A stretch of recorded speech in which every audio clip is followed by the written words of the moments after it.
I subsequently married my high school sweetheart. I was pregnant with my son Terry before I got married.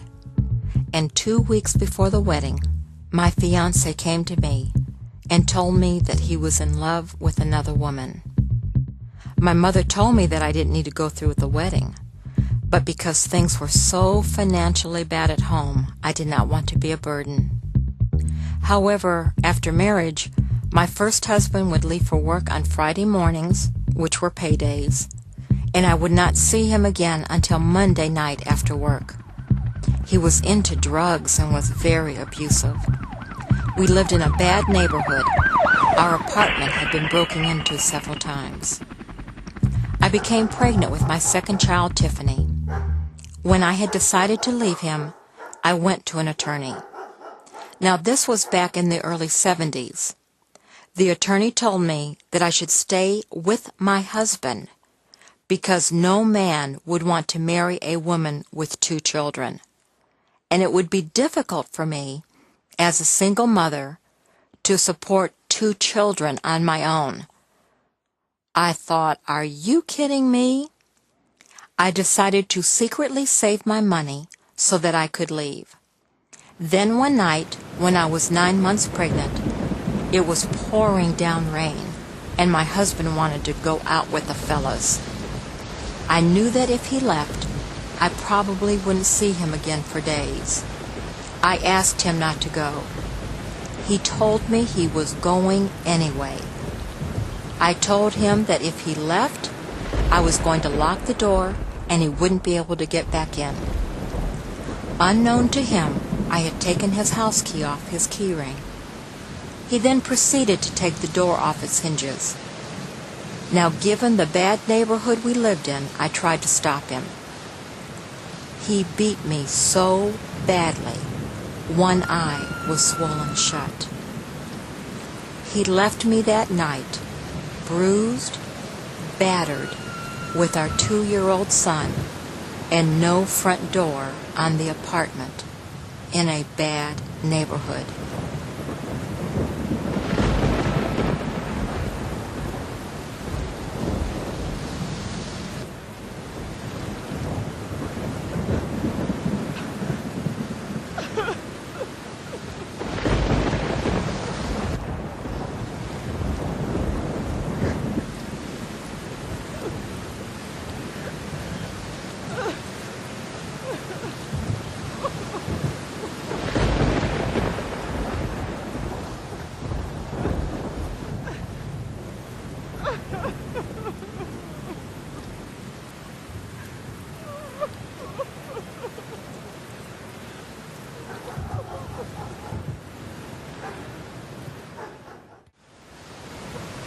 It was that night that I called my mother and said that I had had enough.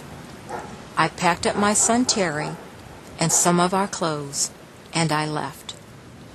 My mother took me to the police station to file charges, but after telling the officer my story, he indicated that I may want to reconsider filing, because normally this action only infuriates the spouse and causes him to become more violent. Therefore, I decided not to file charges against him.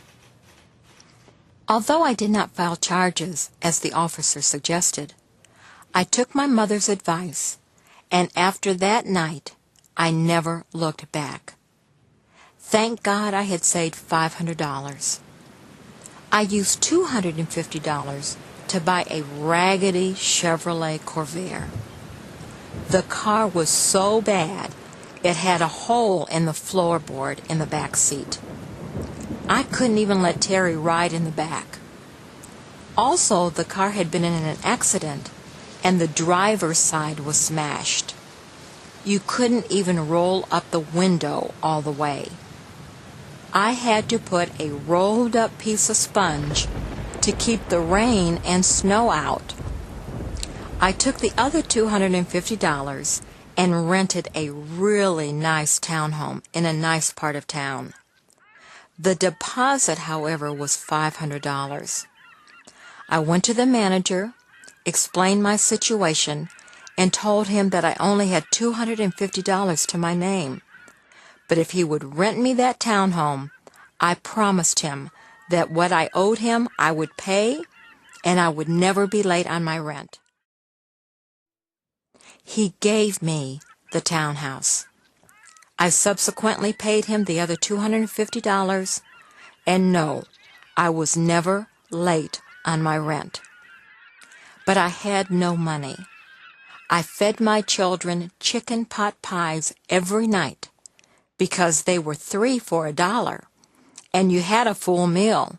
You had your meat, you had your bread, which was the crust, and vegetables all in one. Do you know, to this day, my son Terry will not eat pot pies. Once I had my car and home situation taken care of, I could concentrate on school. I doubled up on my schoolwork and received both my master's degree and my bachelor's degree in 3 years while working full-time on my rent.